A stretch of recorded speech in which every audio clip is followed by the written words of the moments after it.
So even the idea that we're tainted in some way actually is never true. So in any moment for everyone, we're actually remaining as the pristine being, but then there's an invitation into a lower frequency experience. And because they tend to be habitual, then it's almost like a repeat performance. So if we're familiar with, entering into a state of fear or anger or depression, then we tend to accept those invitations because we're familiar with them.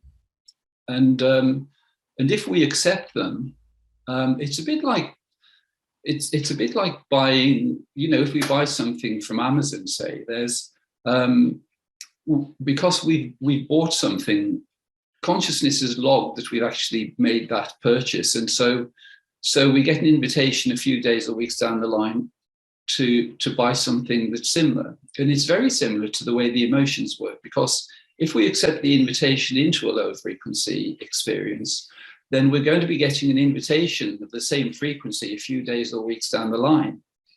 So or a few minutes. Yeah.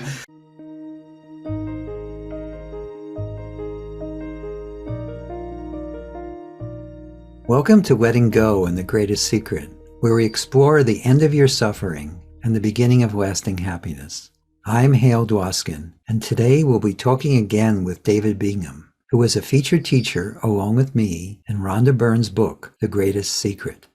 David was an ordinary, everyday person like you and me, with one difference. After 20 years of searching, he discovered the truth while listening to a podcast, like you are doing right now. David is now a teacher who has helped many realize their true nature.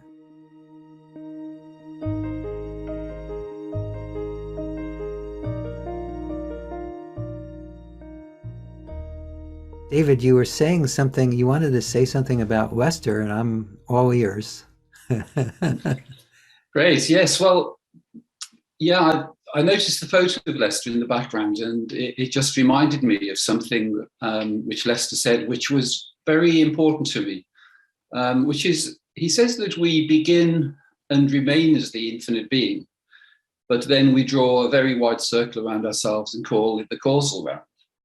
And the way I understand that is that certainly we remain as the infinite being, and then we actually, the first realm we enter into, which is a limitation, because our infinite nature is simply attributeless being.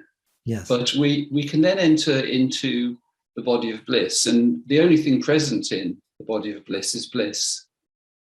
And from there we go into the causal realm, and really the causal realm is where all forms appear equally and effortlessly. So they could be thoughts, sensations, perceptions, and they're all just arising. So for very young children, before the age of 2, that's how we experience. It's just that all forms arise equally and effortlessly. So things which later in life we consider to be personal, so things like the body, mind, or thoughts, or emotions or sensations, they're seen to be arising equally with everything else.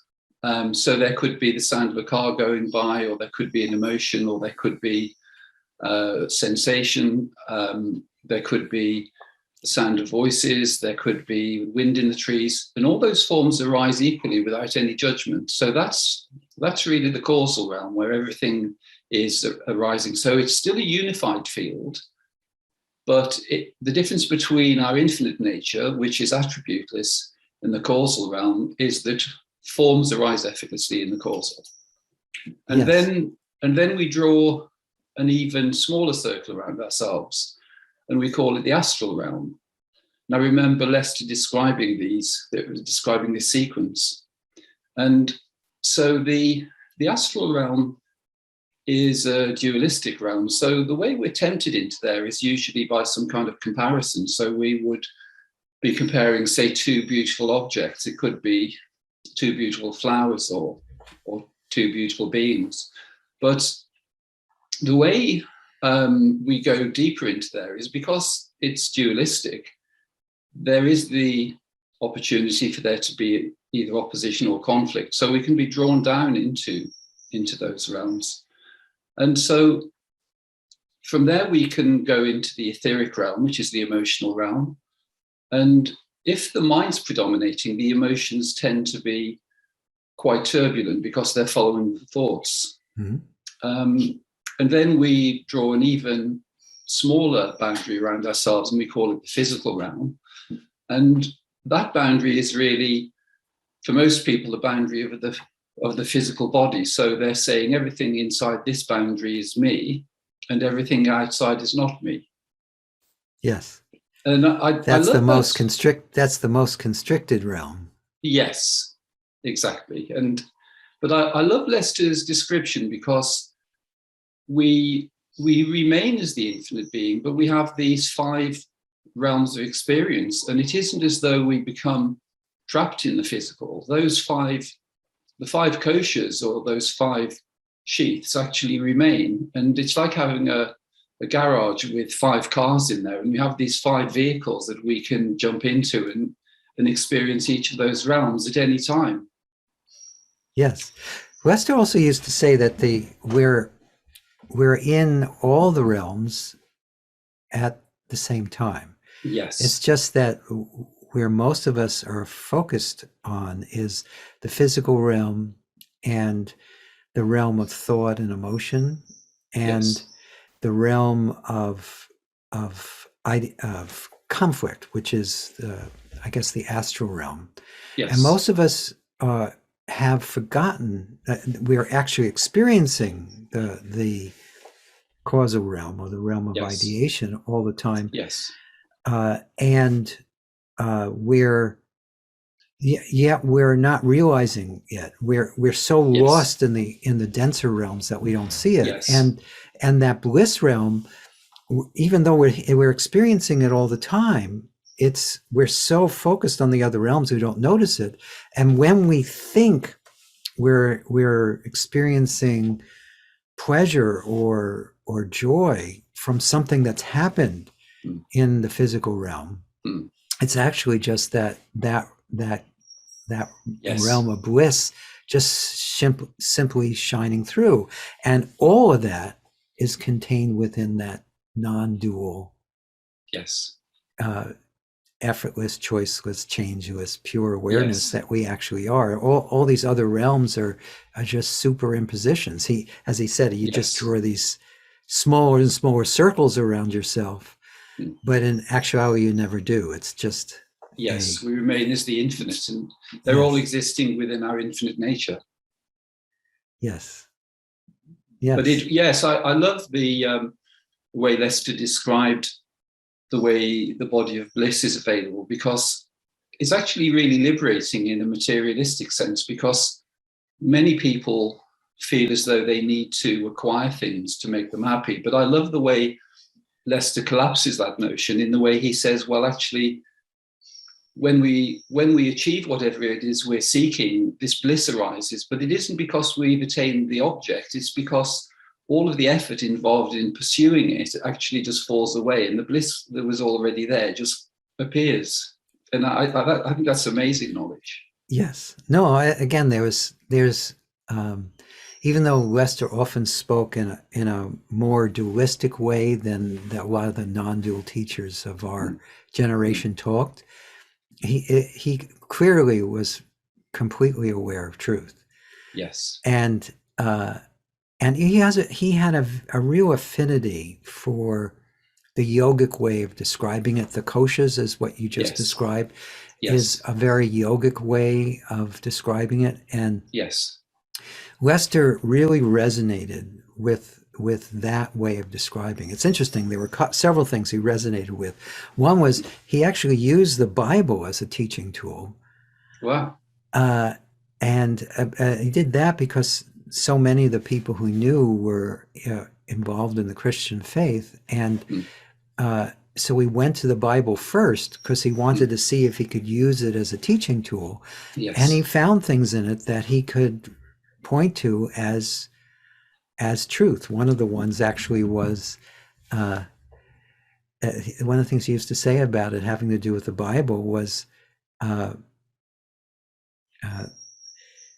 he used to explain, there's a line in the Bible is, I am the way. And he said that was a translation. It's actually, I am is the way.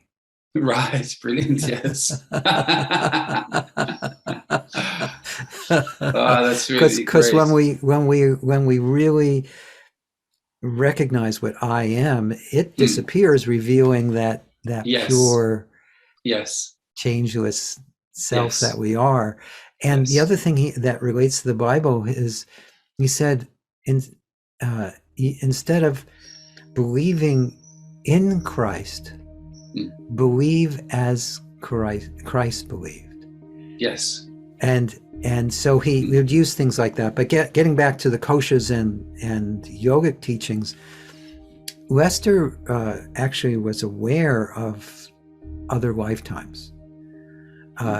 And he said that he had many lifetimes as a yogi. And that was part of the reason that I believe that teaching came in so strongly. Yes. And the last thing about that is he actually introduced me to the teachings of Ramana. Wow, when I met Lester in 1976, he must have known that I would really resonate with it. But he introduced me to Ramana Maharshi in 1977. I remember where, even in Central Park, we were in. I took the Sedona method in 1976 at the end of the year in New York City, and Wes and I were in Central Park, and he said, you really need to study also the teachings of Ramana Maharshi, because that's the closest to my teachings. Ramana's teachings were. It was only later that he found out about Nisargadatta, because I introduced him to Nisargadatta, and I was his caregiver as at the end of his life. I was one of his main caregivers, and he used to have me read from Nisargadatta as his bedtime story. He really liked that. He was probably aware of your previous lifetimes as well. You were probably in a monastery together, which is why I handed the Sedona method over to you. Yeah, I'm sure we had some deep connection, because he was my first true teacher, and we had a pretty close relationship for 18 years. I wasn't with him that whole time. I learned the Sedona method in New York, and then not long after that, a few years later, he moved back to Arizona, and I stayed in New York. But we stayed in touch, and I took all his programs and courses, and stayed very engaged in teaching. But when I first met Lester, there was this instant connection, and I never experienced that before with another teacher. So what else did you want to say about these? Anything else you wanted to say about the? Yes, well, really just how to navigate between them, because the koshas are ever present, they exist within us, and so we do have access to all of them. So a really important thing to know is that there's a dividing line between the mental body and the body of wisdom, which is because the causal realm is, it could be described as the body of wisdom or effortless being, because it's where all forms arise equally and effortlessly. So the dividing line between the mental body and the body of wisdom, or the causal realm, is the dividing line between effort and effortlessness, because the body of wisdom is available effortlessly. So it's just really noticing the forms appearing. So there could be thoughts appearing effortlessly, there could be emotions appearing effortlessly, and there could be sensations. And so when we know that, we can actually rest as that. And we can rest as that in any moment, because it's just really noticing the forms arising without any judgment. Yes. And then we also have the option to engage the mind. So if there's something which is arising, so there could be, there could be a perception, or there could be the sound of something, and then we can consciously engage the mind to comment on that. But it's really good to make that distinction, because as we become more familiar with the body of wisdom, it's actually the most favorable place to reside, because the mind comes into alignment and supports the body of wisdom when we're functioning from effortless being. And similarly, the emotions support effortless being. So the emotions, when they're tracking the mind, then there's a lot of turbulence. Whereas when we're resting as effortless being, then the mind supports the body of wisdom, and also the emotions tend to support things like intuition and inspiration. Because if something is arising, for instance, when you invited me to have another conversation with you, that gave rise to a sense of inspiration. So that sense of inspiration is accompanied with a feeling of joy, because that's giving you a sort of insight as to the direction to go. So I was very inspired in that way. And that's how we can, utilize functioning from the body of wisdom, and how it becomes a much more joyful and inspirational and expansive way to function. So let me see if I'm getting this correctly. I agree with you, but I want to make sure it's clear for everyone. So basically, there's several things that whenever you open and let go or recognize the truth of who you are, all form may drop away, and then there's just pure awareness. Yes. And then there's nothing to do, no one to do it. Yes. But absolutely. Often where we end up is this level that you're talking about, which is, some people get confused and they think that's the end state.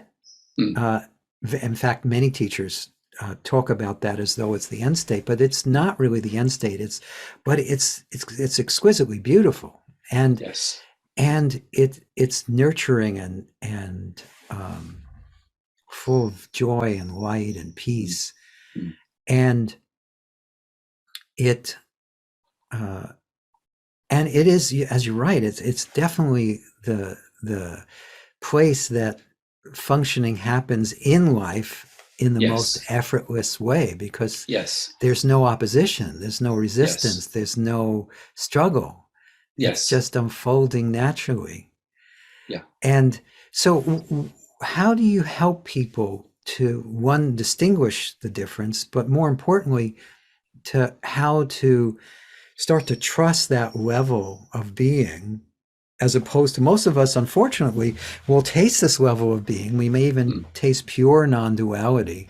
But then the habit is to go back to identifying as a body mind and hanging out in the smallest circles, as opposed to just being relaxed as the bigger ones. Yes. The easiest way to achieve that is actually to be consciously aware of the vibrational frequencies within which we function. So we can consciously create a feeling, for instance, of gratitude or love or joy or appreciation. And so having that sense of gratitude for everything, and this is available to everyone, no matter what circumstances we're in, we can actually find a level from which we can have that sensation of gratitude. So within gratitude, we can consciously create a higher frequency of experience. So by doing that and having that sense of gratitude, that actually anchors us much more into the body of wisdom rather than into the mind, because the mind will take us into turbulence, whereas that level of appreciation enables us just to witness the forms arising, and we can just watch them with a sense of appreciation. So we can consciously create a higher frequency of experience, because the human realm, well, actually the realm of consciousness, in essence, is a frequency-based game. So we can, when we know that, we can consciously maintain frequencies which are much more enjoyable and supportive of expansive and positive experience. So that's the one way. But something also which has become apparent really as a result of speaking with many people is that the way we're invited into the lower frequency emotions, which are the ones which take us into the mind rather than keep us in the body of wisdom, are frequencies which we're familiar with. But something that's been quite kind of radical in a way is realizing that each of those emotions are invitations, because the way we have the opportunity to move from attributeless being, as you call, the non-dual state, through the body of bliss, through into the causal realm, into the body of wisdom, the effortless and neutral arising of forms, which is totally non-judgmental, and then on into the astral or the mental realm. There's a level of consent involved in everything, and that's so because we remain as the infinite being, the only way we can actually move from the one to the other is by consenting. And so we can actually consent to lower frequency experiences as well. So, for instance, we can be resting as effortless being, and then there could be an invitation into, say, anger or into fear. And those invitations are given to us. And the way we're conditioned to accept them is because they're personalized. So there tend to be predominant frequencies. So if somebody, for instance, has a predominant frequency of fear, there's a familiarity with that emotion. So if it arises, or if there are events arises which are giving an invitation into that kind of emotion, then because it's familiar, people generally accept the invitation. But it's possible to decline those invitations when we know how the game is played. So declining the invitations is, the way we do that is firstly by knowing that it's an invitation rather than something personal to us, because the way it's compelling is because it appears as though these condition patterns are personally owned. So we believe that they're written into the DNA. We believe that they're personal to us, that we have the past, the memories, and all of these things. But the truth is, as Lester says, that we remain as the infinite being, and so all of those, all the koshas are available to us, but we remain as the pristine being throughout. So even the idea that we're tainted in some way actually is never true. So in any moment, for everyone, we're actually remaining as the pristine being, but then there's an invitation into a lower frequency experience. And because they tend to be habitual, then it's almost like a repeat performance. So if we're familiar with, entering into a state of fear or anger or depression, then we tend to accept those invitations because we're familiar with them. And if we accept them, it's a bit like buying, if we buy something from Amazon, say, there's because we bought something, consciousness is logged that we've actually made that purchase, and so we get an invitation a few days or weeks down the line to buy something that's similar. And it's very similar to the way the emotions work, because if we accept the invitation into a lower frequency experience, then we're going to be getting an invitation of the same frequency a few days or weeks down the line. So or a few minutes. Yeah. I love that analogy of Amazon, because, there's a marketing technique, and it's not just on Amazon, it's all across the web. Yes. What happens is people are tracking your interests. Yes. And so when you go from site to site, you'll see ads and suggestions from various sites. Yes. That are going to track the same things that you were just looking on Amazon or some other shopping site. Yes. And so basically, we get, the mind is presenting these same hooks or Yes. same, as you say, invitations to us, because we bought it before, and and it is just, as you said, it's an accepting, but it's actually a buying it. You're allowing yourself as, instead of just remaining as that one non-dual state, which actually can't not remain as that, but it's as identifying as that. Yes. You start identifying with these things that you bought. Yes. And, yes. And just like when you're navigating the web, you don't have to buy everything that someone's selling you. If you did, you'd go broke in a day. Which is how we often feel. We feel like, oh my God, life is a mess. Well, it's because exactly. we overspent.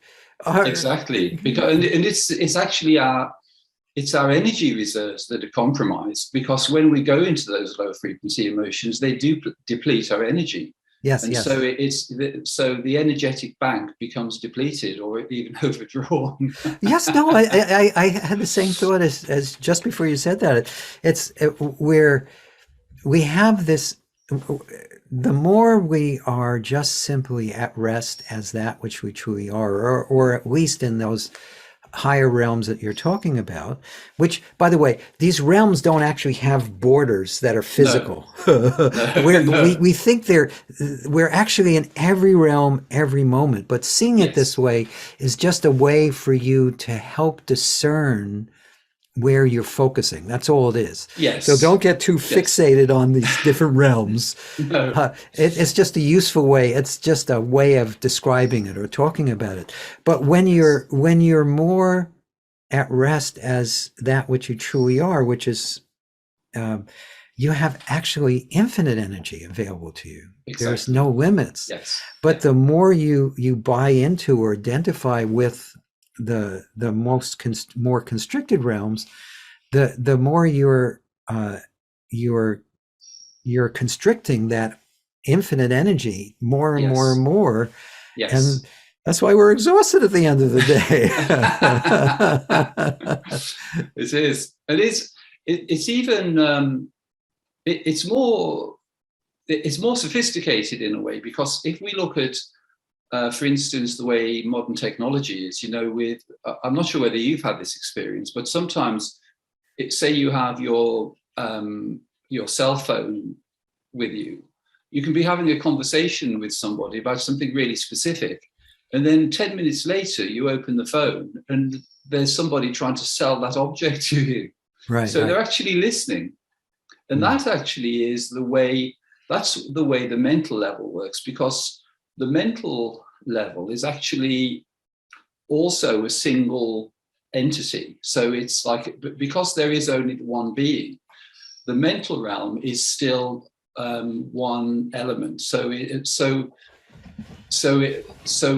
the human mind is more like a radio receiver for that single system. So it could be seen as the morphogenetic field, but there are different levels at which it functions. And what I've come to see is that the functioning from the body of wisdom is actually functioning from source. So it's functioning from the infinite being, which is a combination of infinite intelligence and infinite love, which results in infinite harmony and infinite potential.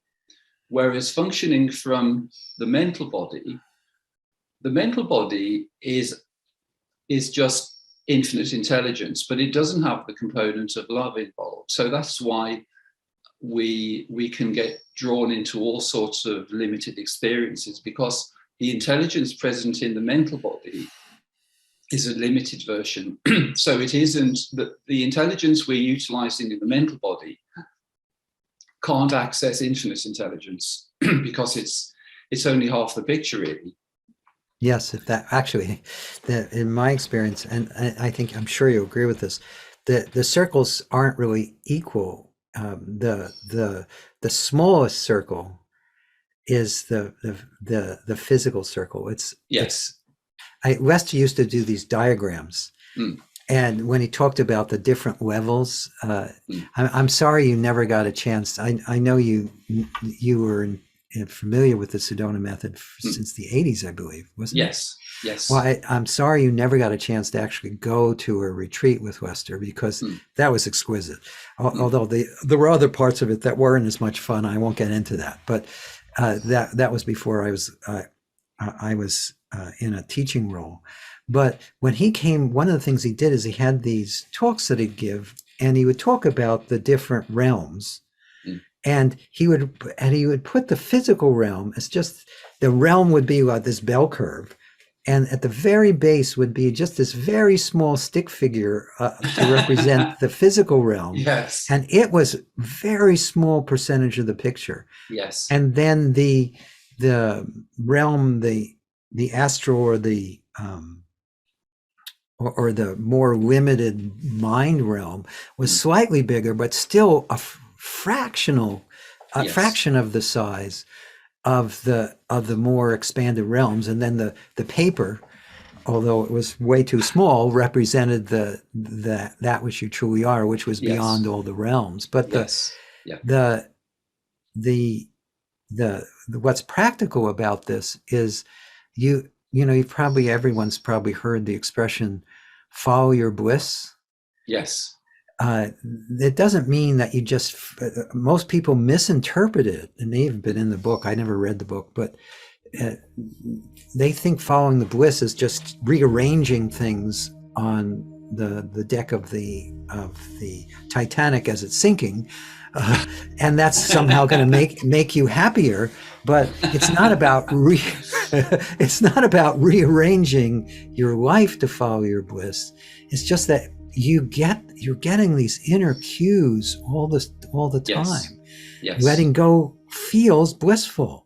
Yes. Recognizing what you truly are feels blissful. Yes. A quiet mind feels blissful. Yes. The harmony that is natural feels blissful. So if you follow that, as opposed to follow your suffering, which is how most of us live, you're being invited in that direction too. It's not just there are invitations coming from limitation all the time. There's this broader invitation, which is always there in the background, to just stop all this crap. Yes, exactly. Yes, definitely. And it's a really amazing game, because lots of spiritual teachings begin with the idea that we are the physical body, that we're the body mind, and then we're seeking something called enlightenment, and that we have all of this this mental baggage and emotional baggage that we need to jettison in some way, and then if we can get rid of all of that, then in some way we're going to become enlightened. But it's actually the opposite of that, which is that we begin and remain as the infinite, pristine, effortless, timeless being. And so nobody is actually carrying anything. It's just that if we're in the mental realm, we're receiving these constant invitations. So it seems as though there's no end to the emotions we need to integrate, or the concepts of limitation we need to dissolve. But actually, once we know that they're invitations, but we're remaining as the infinite being, then it's only a matter of declining the invitations. And it's very similar to when we're on holiday. We're on holiday and we're walking along the promenade, and some guy comes along with the invitation to a nightclub, and it's a free invitation, so you go along, and the drinks are usually really expensive. Right.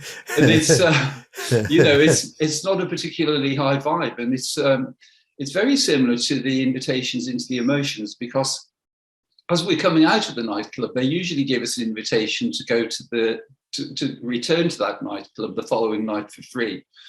And the emotional invitation is very much like that. We go to an emotional party. So it's, there's the anger party, or there's the depression party, or the jealousy party, or any of these low frequency emotions. And we can go to those parties.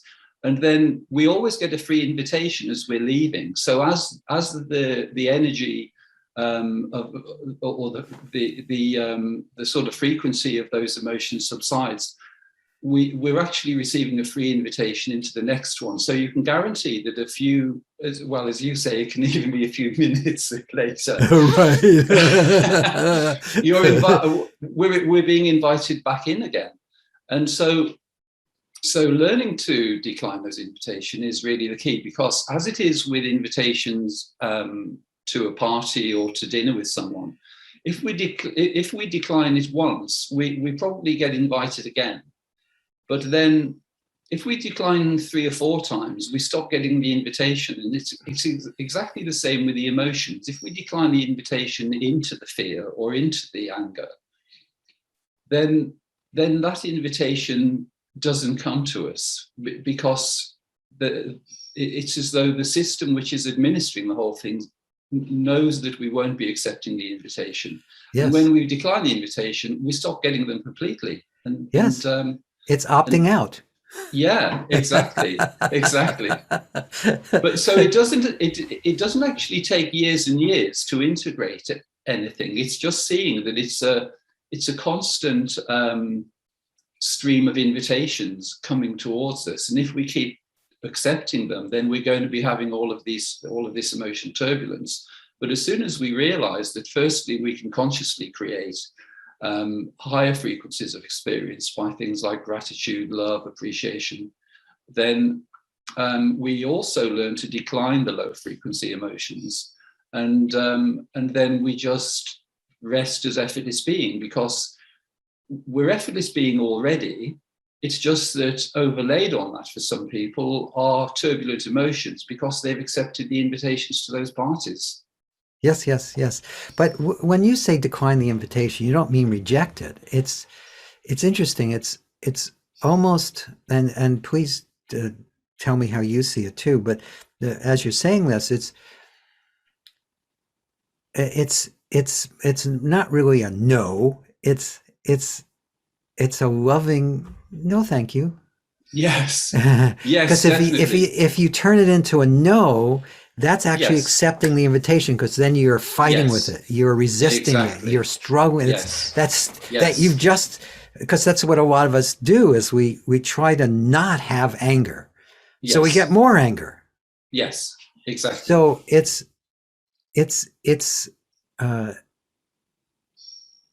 actually a welcoming or an allowing of the invitation, but not taking delivery of it. Yes,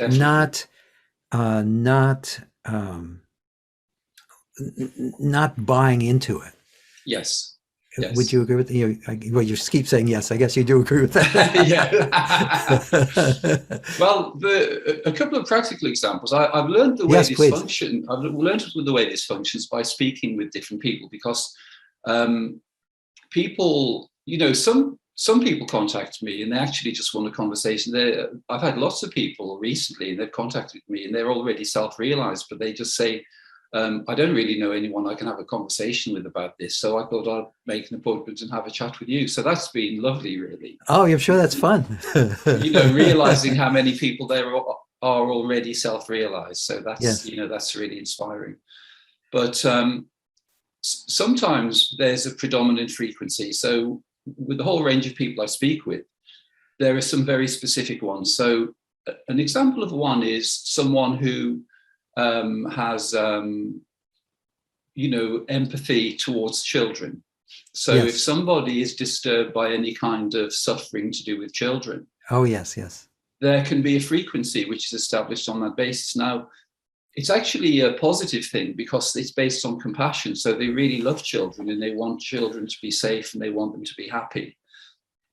But there can sometimes be an invitation into suffering in that respect. So an example of somebody in that situation, if there's suffering involved, because it's possible to love children, be totally supportive of them, and not be emotionally disturbed. But the way we receive invitations is, and this is how it's been described to me, some people say they've had this feeling of, about vulnerability, for instance, say to do with children or animals, that's another one, or older people. There's quite a funny story. There's a lovely lady I know who had this vulnerability to do with older people. And whenever she saw older people, she'd want to go and take care of them. So she'd go and, see that they're okay, or carry their shopping or something. And her husband used to say, well, I don't mind you doing that, but don't bring them home. But it's just that because we're the infinite being, whatever frequency we're holding to be true, we're getting invitations on the basis of that frequency. So there are certain people, and they're so specific, and I see this because of the people I'm speaking with. So to go back to the example of someone who feels a sense of vulnerability around children, so they would maybe turn the TV on and there'd be something, coming on the screen, showing that there are children, who don't have enough food, or, they're having to move from their home country, or, so because the world is a reflection of our consciousness, if we have a predominant frequency, we have a predominant theme of suffering. So it depends on what the theme is that we're subscribing to. That actually determines the delivery of the invitations. So somebody who has that feeling, say, towards the vulnerability of children, they're constantly getting invitations into emotional frequencies based on that topic. And as the lady I mentioned, who has this affinity with older people, she was constantly getting that, that she'd go into town and then she'd see older people, and maybe they weren't so mobile, and she'd feel quite compassionate towards them, but it would be emotionally turbulent as well. But once you know what the game is, it's actually easier to decline the invitations because you can see them coming. In the same way as you can see the invitations from Amazon coming. If you bought a book from Amazon, then that in your inbox, you'll be getting lots of invitations to buy books of a similar kind. Yes, and yes. So that's how it's become really obvious the way this, the way the system works, the way the system of invitation works, because, people, I'm speaking with these people and they're having these very specific experiences. So, for some people, it's, feelings of compassion towards older people and being emotionally disturbed by that. For others, one lady I spoke to was to do with animals. Wherever she looked, there were these images of suffering animals flashing in front of her.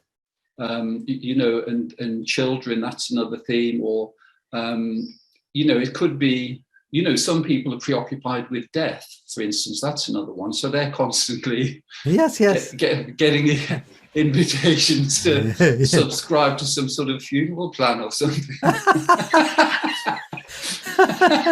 Yes. Or when you say invitation too, it's these invitations are really like filters. Yes. Because two people can be in the same situation and they're getting different invitations. Exactly. Yes. Because the things they've already. It's interesting if you look at your belief systems, it's just simply limitations that you've subscribed to. We're sticking with the internet technology description. Analogy, We all of us subscribe to different lists or different. We have different interests that we've checkmarked as things we're interested in, and so even in the exact same situations, we're seeing having different experiences because we've subscribed to different lists of things that we're interested in. Yes. And the mind is happy to present. Well, what about getting hooked into this? What about getting hooked into that? What about getting hooked into that? Yes. Exactly. And it's knowing that they're invitations rather than a kind of predisposition, because it's the personalization which makes us identify with those. So if we have a tendency to be triggered in a particular way, so if somebody is being triggered into depression by certain thoughts or images, or experiences from the past is another one, because experiences from the past also provide invitations. Yes. Well, that's a big one for everyone. Yes. Every one of these are all Yes. based on past. Actually, Yes. all language is based on past. So, Yes. But it's really, it's an amazing game, because something else which has become apparent is that nearly everyone who contacts me has had quite a turbulent childhood. You know, there yes, are exceptions. yes, I mean, Rhonda had a lovely childhood. right. You know, Rhonda, you know, she had a great family and it was very loving and very harmonious. But you know, there are usually some challenges at some point. But with many people I speak to, they've had quite turbulent childhood. You know, it's quite a turbulent childhood in one way or another. And the challenge, because the game is a challenge, really. It's the challenge of going beyond the limitations of the personalization of those experiences. Because while we're investing in them, and then we're getting repeat invitations back into those frequencies, then they can predominate. And for some people, they predominate for the whole of their life. Oh, for most people, if you watch most people, they've early on they subscribe to certain belief systems or certain ways of seeing the world, and all they do is, because it is also a filtering, what they do is they filter out all invitations for anything else, and they're just looking for better and better ways to suffer in that particular way. And they're certainly filtering out the invitation that's coming from within them to just settle Yes. and be that joy Yes. and bliss and Yes. stillness that they are. Yes. That gets totally lost in their specific invitations. And it's really interesting to watch how most people, we've become lost in Yes. our favorite source of invite. But also, like, I love your analogy of it as an invitation, because there's something very gentle about that, but because it doesn't have to be, I've worked with thousands and thousands of people. Part of where people get caught is they think that's about them. Yes. And they think that's my limitation, or I'm the one who responded to all these invitations, which is a lie. But also the invitations themselves are me. That's where people get confused. They think they are this list of invitations to suffer in this particular way, and they forget that they're just invitations. And so if people can see it as just an invitation, not who they are, just in seeing it that way, the inclination to answer the invitation, say, yes, I'll buy this, and I want a 10-pack. Yes. I often say to people, I can tell the mind was having a special that day. Yes, a special offer. Get 2 and buy 1 and get 1,000. It can be that intense, but the solution is actually really simple, because when you know the starting point is pristine, attributeless being, which is infinite potential, then we don't need to reintroduce all those limitations. And a really good way to do that is by being attentive to the way we feel during the day. So lots of people, and society conditions people into the idea of things like effort, hard work, achieving things in time. So lots of people are, frantic and hurried in the way they go about anything, and don't really enjoy anything, because they're always trying to get somewhere else. But what I found in personal experience, and in the experience of lots of people I've spoken with, is that by just being attentive to the frequency of our daily experience, we can transform everything really so completely. So just just thinking, well, how do I want to spend my day today? What's the most joyful and pleasurable way I can do that? And even if people have a responsible job, there's always some time in the day when they can just stop and have that approach, which is just having self-respect to begin with. Because something I say to people, which is totally true, is that you're the infinite being. You deserve some respect. You shouldn't be scurrying around feeling as though you don't have enough time and as though you have all this pressure on you, and that you need to go into all these realms of emotional disturbance. You need to start to, have a set level of self-respect where, you're being kind to yourself, and the way you conduct yourself through the day is to do with giving yourself time to do things and to be allowing life to unfold in a really joyful way. And if you create space, then amazing things can come in. And before we started the conversation, we had that little conversation, about the percentage of time you and I have to spend, actually focusing on this kind of knowledge, and then how much time we have available just to be joyful. And the more we align with our infinite nature, then the more infinite intelligence takes care of things to actually restore balance in our life and experience, so that we do have more time. If we're maintaining a higher frequency consciously, then the only people that can come into those frequencies are people of a similar frequency.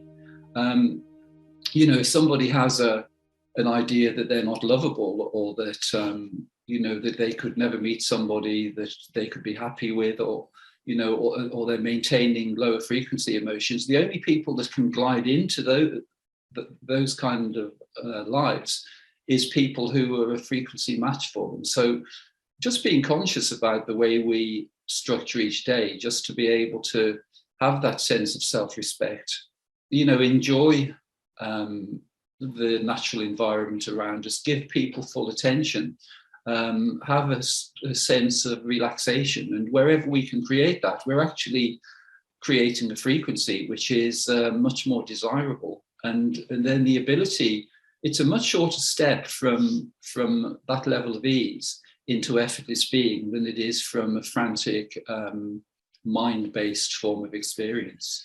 No, absolutely.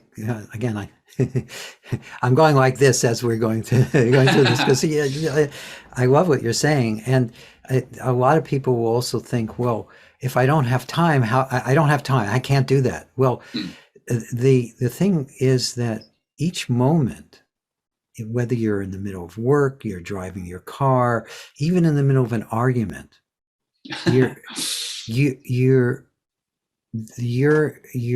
can choose what frequency to either bring to that, yes, or to recognize within that. Because, for instance, yes, if you're having an argument with a loved one, you can focus on where you disagree, or you can focus on, wait a minute, I love this person. Why am I arguing? Yes. And so in the beginning, and it's important I think for people to hear this, you might not necessarily change all the external circumstance, but you certainly can start to change your internal reaction, and what you choose to give your focus to, what you choose to be in that moment. Because I love Nisargadatta. He's one of my favorite teachers from the East. Let me see if I can remember the quote. It's interesting. I'm so used to talking from absolutely nothing. Sometimes the specifics disappear. But I know exactly what you mean. Yes. But let's see if I can remember the thing that Nisargadatta was tickling me, and he wanted to give me this thing to add to the conversation, but now it's blank. Let's see if it comes back.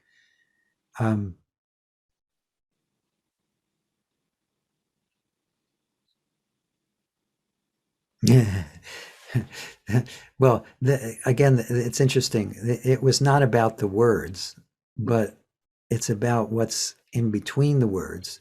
I think you agree with this. It's important for people to recognize that we're not giving you another thing to do.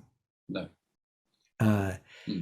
And because when I focused on Nisargadatta, there was just silence. Yes. And that silence is there in between, even when you're lost in the absolute most intense invitation there is. Yes. And you've bought it hook, line, and sinker, and you've also subscribed to continue getting the same messages. Even then, in between every burst of thought, every sound, every sensation, there is this background that is already whole, complete, enough, still. Yes. And in my experience, that's a wonderful way to cut through all of this. You just notice what is changeless. Notice what is right here, right now. Notice what is just that which you truly are. And that happens in an instant. Yes. And there's no effort in that whatsoever. It requires zero effort. If you're efforting, that's not it. Yes. Well, that's really, it's that conditioning to be making an effort and striving that just needs to be relinquished, and then you find it. Yes. But it is, because we're conditioned in that way, it's something which we just need to give a little bit of attention to. But seeing that is just always available. Yeah, that's effortless being. It takes no effort to be. Right.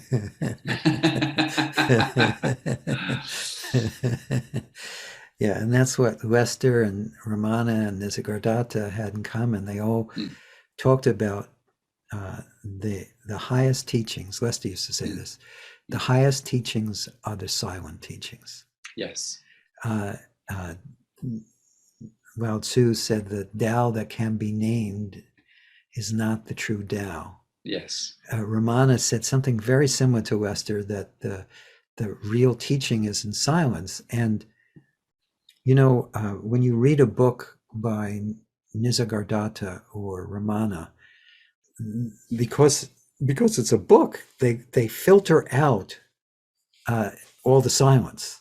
Yes. Or Lester. When Lester talked to groups, there was some talking going on, and that's what's been recorded in Happiness is Free, for instance.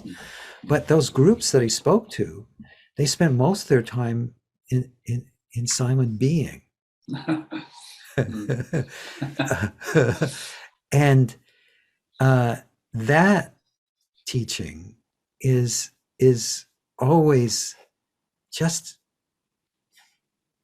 we're swimming in it. We're actually floating in it. Swimming is too much work. We're floating in that every moment, and it's always available to us. Yes. And it instantly stills the whole invitation process. Yes, it does. Yeah, it is. It's so simple, and just realizing that the starting point is pristine, effortless being, and then there's always the option to consent to some kind of frequency experience. Right. And the frequency is also based on our own consent. You know, we can consent to lower frequency or higher frequency, and those options are always available. Yes, absolutely. But again, since you mentioned frequency, the frequency is always, you can't appreciate any frequency, you can't even perceive it without the background. No. And as we've been talking about this whole time, the background, the thing that never changes, is that which we truly are. Yes, definitely. Yeah.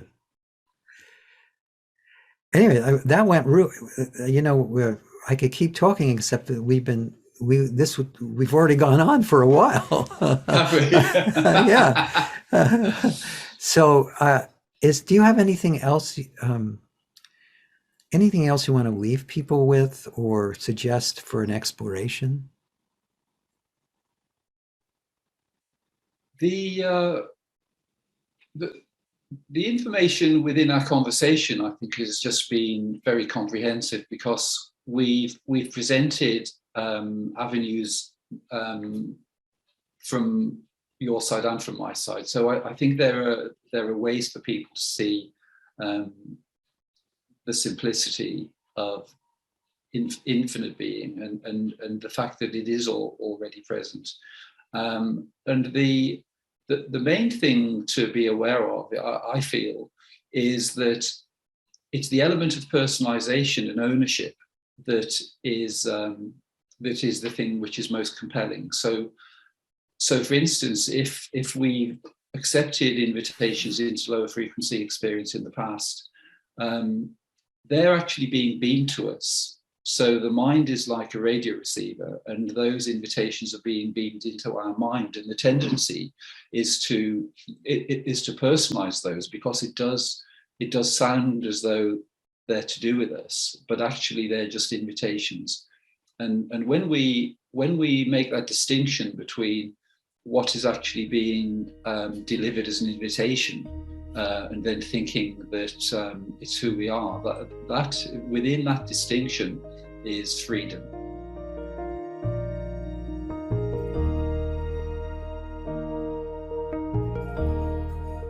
I hope you have enjoyed our conversation with David Bingham. To learn more about David, visit his website at nonconceptualawareness.com. That's nonconceptualawareness.com. If you've enjoyed this podcast, please subscribe so you have immediate access to future episodes. Please give us a 5-star rating and share it with the people you care about. If you'd like to learn more about my work, my mentor Lester Levinson's work, and the Sedona Method, please visit www.sedona.com. As you explore our site, you'll learn the key to lasting happiness, success, peace, and emotional well-being. We have books, courses, events, and plenty of free material to explore. Again, go to sedona.com. That's sedona.com. Thank you for being here, and we'll catch you on the next episode of Letting Go and the Greatest Secret.